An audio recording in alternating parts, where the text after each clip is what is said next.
નમસ્કાર, આપ જોઈ રહ્યા છો સીએનસીસી ગુજરાત। અમદાવાદના ખોખરા વિસ્તારમાં બાબા સાહેબ આંબેડકરની પ્રતિમાને ખંડિત કરતા સ્થાનિક લોકો એકત્રિત થઈ ગયા હતા અને વિરોધ કરતા જોવા મળ્યા હતા। થોડા દિવસ અગાઉ સાંસદમાં બાબા સાહેબ આંબેડકર ઉપર ટિપ્પણી થયા બાદ દેશના ઘણા બધા રાજ્યોમાં રાજકીય મુદ્દો બનાવીને વિરોધ કરતા જોવા મળી રહ્યા છે। ભાજપ અને કોંગ્રેસ બે પક્ષના લોકો આ મુદ્દા ઉપર લડી રહ્યા છે અને એકબીજા ઉપર આરોપો લગાવવામાં આવી રહ્યા છે। દેશના બંધારણના નેતા ડોક્ટર બાબા સાહેબ આંબેડકર, જેમને ભારતના બંધારણનું નિર્માણ કર્યું, તેમને લઈને દેશભરમાં ચર્ચાઓ થઈ રહી છે। લોકો રોડ ઉપર ઉતરીને વિરોધ કરી રહ્યા છે અને બળો જોવા મળી રહ્યો છે।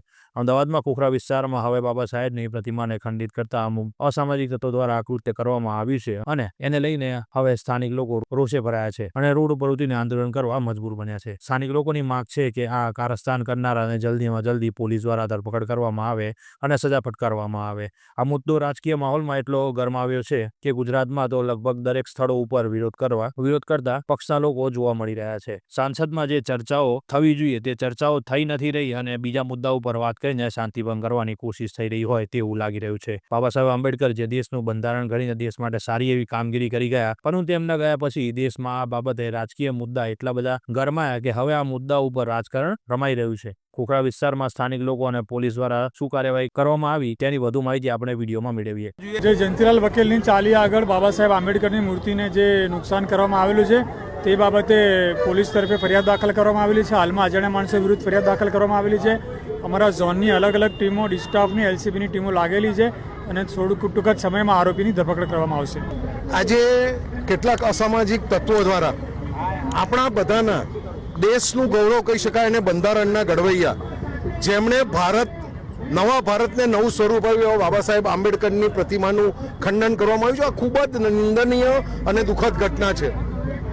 અમે બધા જ આનો સ્પષ્ટ શબ્દોમાં અને સખત શબ્દોમાં વખોડીએ છીએ, વિરોધ કરીએ છીએ।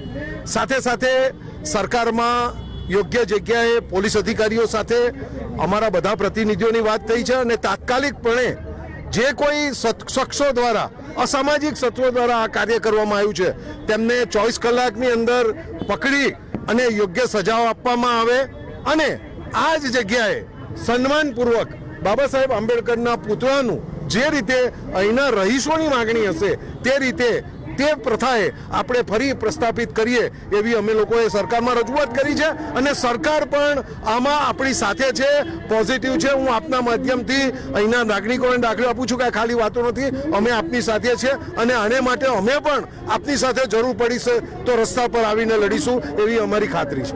જો આ કોઈ પાર્ટીનો વિષય નથી, બાબા સાહેબ આંબેડકર આપણા બધાના છે, બધા સમાજના છે, બધા પાર્ટીઓના છે।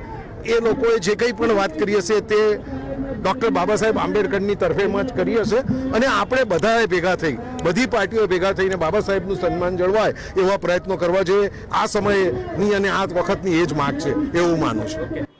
Bureau chief, CNCC Gujarat, Patan.